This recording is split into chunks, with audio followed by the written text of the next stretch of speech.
नमस्कार। चलिए आज बात करते हैं भारत के उस कमाल के सफर की, जहां टेक्नोलॉजी ने सिर्फ कुछ ही सालों में देश की पूरी तस्वीर ही बदल कर रख दी है। जरा एक पल के लिए सोचिए, कोई भी देश आखिर कितनी तेजी से बदल सकता है? ये सवाल ये सवाल ही इस पूरी कहानी का दिल है। इस बदलाव की रफ्तार को अगर समझना है ना, तो बस इतना सोचिए, वो भी क्या दिन थे जब एक चिट्ठी को अपनी मंजिल तक पहुंचने में हफ्ते लग जाते थे। और आज हम 5G की दुनिया में जी रहे हैं, जहां पलक झपकते ही वीडियो कॉल लग जाती है। तो ये कहानी सिर्फ फोन और इंटरनेट की नहीं है। नहीं, ये तो एक पूरे देश के बदलने की, उसके कायापलट की कहानी है। तो चलिए इसे और करीब से समझते हैं। तो शुरुआत करते हैं उस चीज से जिसने सब कुछ बदल दिया, कम्युनिकेशन।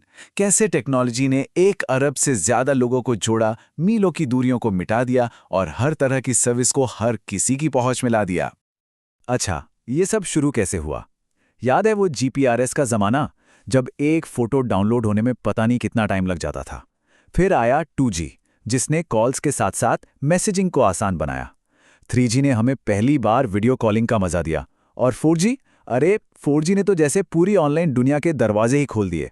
और अब तो 5G का दौर है। मतलब स्पीड इतनी कि हम सोच भी नहीं सकते। और इस तेज इंटरनेट का असर क्या हुआ? अरे ये तो हमारी रोज की जिंदगी का हिस्सा बन गया है। आज हम घर बैठे बैठे ऑफिस की मीटिंग कर लेते हैं। बिना तार वाले वाईफाई से सब कुछ जुड़ा है। अमेजन, फ्लिपकार्ट से कुछ भी मंगवा लो, हजारों किताबें फोन में ही पढ़ लो। और कैश की जरूरत ही कहाँ है, सब डिजिटल पेमेंट से हो जाता है। और मजे की बात यह है कि सरकार भी इस रेस में पीछे नहीं रही। एक टर्म है ई गवर्नेंस। इसका सीधा सा मतलब है इंटरनेट का इस्तेमाल करके सरकारी जानकारी और सर्विसेज को सीधे लोगों तक पहुंचाना। मकसद बस एक है, सरकार तक सबकी पहुंच आसान हो और सब कुछ ट्रांसपेरेंट हो। इस पूरी कहानी में साल 2006 एक बहुत बड़ा टर्निंग पॉइंट था। इसी साल national e governance plan launch हुआ था और कह सकते हैं कि इसी ने आगे चलकर डिजिटल इंडिया जैसे बड़े मिशन की नींव रखी। अच्छा, अब कम्युनिकेशन से थोड़ा ऊपर उठते हैं, जमीन से सीधा आसमान की तरफ। देखते हैं कि भारत ने डिफेंस और स्पेस में क्या कमाल किया है। जब भी स्पेस की बात होती है तो एक ही नाम सामने आता है, इसरो, यानी भारतीय अंतरिक्ष अनुसंधान संगठन। इसकी शुरुआत हुई थी 1969 में डॉक्टर विक्रम साराभाई के एक बहुत बड़े विजन के साथ कि स्पेस टेक्नोलॉजी का इस्तेमाल देश के विकास के लिए होना चाहिए।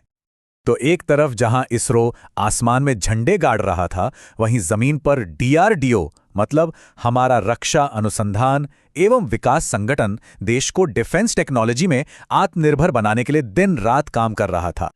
एक सवाल आता है कि भारत अपने सैटेलाइट्स को स्पेस में भेजता कैसे है। इसके लिए हमारे पास 2 जबरदस्त रॉकेट्स हैं, जिन्हें वर्क हॉर्स भी कहा जाता है।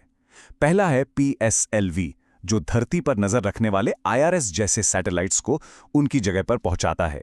और दूसरा है GSLV, जो और भी ज्यादा ताकतवर है। ये कम्युनिकेशन और मौसम की जानकारी देने वाले इनसैट जैसे भारी भरकम सैटेलाइट्स को स्पेस में सेट करता है। और देखिए, जब भी भारत की मिसाइल टेक्नोलॉजी की बात हो तो एक नाम को हम कभी नहीं भूल सकते, डॉक्टर APJ अब्दुल कलाम। देश को डिफेंस में मजबूत बनाने में उनका जो योगदान था, उसकी वजह से आज भी उन्हें मिसाइल मैन ऑफ इंडिया कहा जाता है। चलिए, अब स्पेस से वापस धरती पर आते हैं और देखते हैं कि टेक्नोलॉजी ने हमारी रोजमर्रा की जिंदगी, मतलब हेल्थ, खाना पीना और ट्रैवल, इन सब को कैसे बदल दिया है। जरा सोचिए, एक वक्त था जब वैद्य सिर्फ नब्ज देखकर बीमारी का पता लगाने की कोशिश करते थे। और आज हमारे पास CT स्कैन और MRI जैसी मशीनें हैं, जो शरीर के अंदर की एकदम साफ तस्वीर दिखा देती हैं। और सिर्फ जांच ही नहीं, इलाज भी तो बदला है। अब हम घर बैठे डॉक्टर से सलाह ले सकते हैं, जिसे टेलीमेडिसिन कहते हैं, और ऑर्गन ट्रांसप्लांट जैसे मुश्किल ऑपरेशन भी अब मुमकिन है। खेती किसानी में भी टेक्नोलॉजी ने कमाल किया है। जैसे जब फसल कम हो रही थी तो हरित क्रांति आई। पानी की कमी से निपटने के लिए ड्रिप और स्प्रिंकलर सिंचाई जैसी नई तकनीकें आईं। और तो और फर्टिलाइजर का सही इस्तेमाल हो, इसके लिए भूरी क्रांति ने मदद की। और हाँ, हमारे आने जाने के तरीके भी तो कितने बदल गए हैं। बड़े बड़े शहरों में मेट्रो ने ट्रैफिक से बड़ी राहत दी है।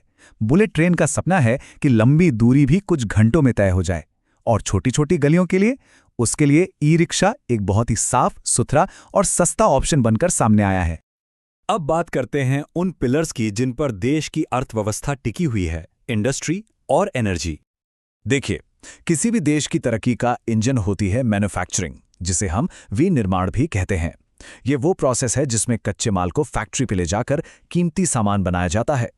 इसी से देश की इकोनॉमी को मजबूती मिलती है और लाखों लोगों को काम भी मिलता है। भारत के इंडस्ट्रियल पावर कई सेक्टर्स में है। जैसे पेट्रोलियम सेक्टर में ओएनजीसी जैसी कंपनियां देश की एनर्जी की ज़रूरतें पूरी कर रही हैं। मेटल इंडस्ट्री में हिंडाल्को जैसी कंपनियां हैं। और इनके अलावा टेक्सटाइल और सीमेंट जैसे हमारे पुराने और मजबूत उद्योग तो हैं ही, जो इकोनॉमी की रीढ़ हैं।